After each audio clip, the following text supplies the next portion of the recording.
Top quality और consistent performance के लिए सिर्फ सिल्वर पंप नाम याद रखना। તપન સર, તમારા પાસેથી આઈટી જરા સમજી લઈએ. લે ઓફ શરૂ કરવા પડ્યા, એ પણ TCS જેવી જાયન્ટ કંપનીએ 6 લાખ એમના ટોટલ એમ્પ્લોઈઝ છે, જેમાંથી 2% એટલે કે લગભગ 12,000 જેવા લોકોને તેઓ લે ઓફ કરવાના છે. એઆઈના ચેલેન્જીસ છે, બિઝનેસ સસ્ટેનેબિલિટીને લઈને ચેલેન્જીસ છે, પણ તમે જોયું હોય તો .com બબલ વખતે પણ જે થયું હતું, અત્યારે પણ એવી ચર્ચા છે કે એઆઈ પણ એક બબલ છે. બહુ બધું ચર્ચાઓ થઈ રહી છે. આની વચ્ચે સસ્ટેન કરવા, બિઝનેસને સર્વાઈવ કરવા માટે કોસ્ટ કટિંગ મેઝર્સની શરૂઆત આઈટી જાયન્ટે કરી છે, જે ઓબ્વિયસલી સેક્ટરમાં ફોલો પણ થશે આવનારા સમયમાં. આઈટી સેક્ટરને કઈ રીતે જુઓ છો, લોંગ ટર્મ અને શોર્ટ ટર્મ? શું શોર્ટ ટર્મ થોડો પેઇન હજુ પણ આ સેક્ટરમાં રહેવાનો છે, તપન સર?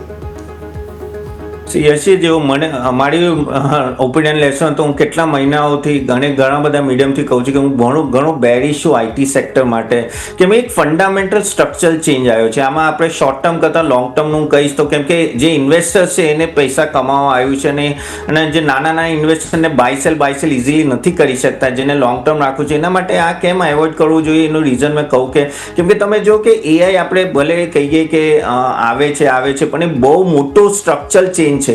અગર તમે કહો ને તો જે 100 લોકોની જરૂર હતી ત્યાં હવે 5 થી 10 લોકોની જરૂર પડશે, બરાબર. અને ઓવરઓલ તમે જો તો યુએસ જે રીતે ઇમ્પ્લિમેન્ટ કરી રહ્યું છે એઆઈ, તો ત્યાંની આપણું 90% બિઝનેસ છે, જે TCS લઈ લો, ઇન્ફોસિસ લઈ લો, એ બધું ત્યાંથી આવી રહ્યું છે. અને એ લોકો હવે આગળ જઈને કોન્ટ્રાક્ટ રીનેગોશિએટ કરશે આપણી બધી કંપની સાથે કે ભાઈ જ્યાં તમે 50 લોકોની જરૂર હતી ત્યાં હવે 4 લોકોની જરૂર છે, તો અમે આ રેટ પર કેમ રાખીએ તમારી સાથે કોન્ટ્રાક્ટ. તો આગળ જઈને એ ટેન્શન છે કે કોન્ટ્રાક્ટ રીનેગોશિએટ થશે, ડિસ્ક્રિશનરી સ્પેન્ડિંગ આપોઆપ આઈટીમાં ઓછી થઈ જાય, કેમ કે એઆઈ એક તરફનું પ્રોડક્ટિવિટી વધારે છે. તો કંપનીઓ પોતાના આઈટી બજેટ ઓછા કરે તો એ ડાયરેક્ટલી આપણા કોન્ટ્રાક્ટ પર ઇમ્પેક્ટ આવે. પ્લસ ડોલર ડીવેલ્યુ થયું છે. ટ્રમ્પે પોતે કીધું છે કે મારે ડોલરની નીચે લાવો છે, કેમ કે મારે આગળ જઈને એક્સપોર્ટ કરવું છે.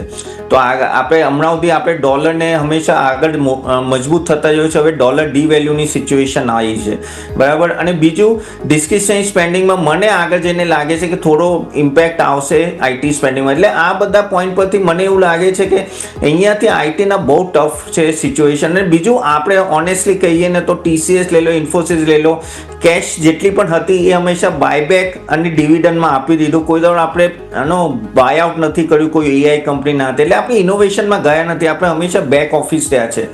અને હવે એઆઈના લીધે સૌથી મોટો ચેલેન્જ બેક ઓફિસને જ છે. અને જે હવે આ લે ઓફ ચાલુ થયું છે, મને લાગે છે ઇન્ટેન્સિફાઈ થશે, અહીંયાથી ખાસું મોટું થશે.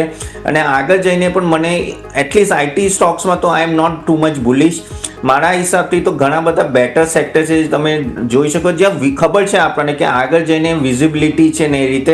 સો એઆઈ સ્ટોક્સ, આઈટીની વાત કરું તો હું short term, even long term, I think હું કાફી બેરિશ છું અને હું ના જ પાડીશ આ સેક્ટરને એવોઇડ કરવું જોઈએ. એ બિલકુલ. તો ઓલરેડી આપણે વાત કરી આઈટી સેક્ટર કે જેમાં હાલ બેરિશ વ્યૂ બની રહી છે, ફોકસ કરીશું.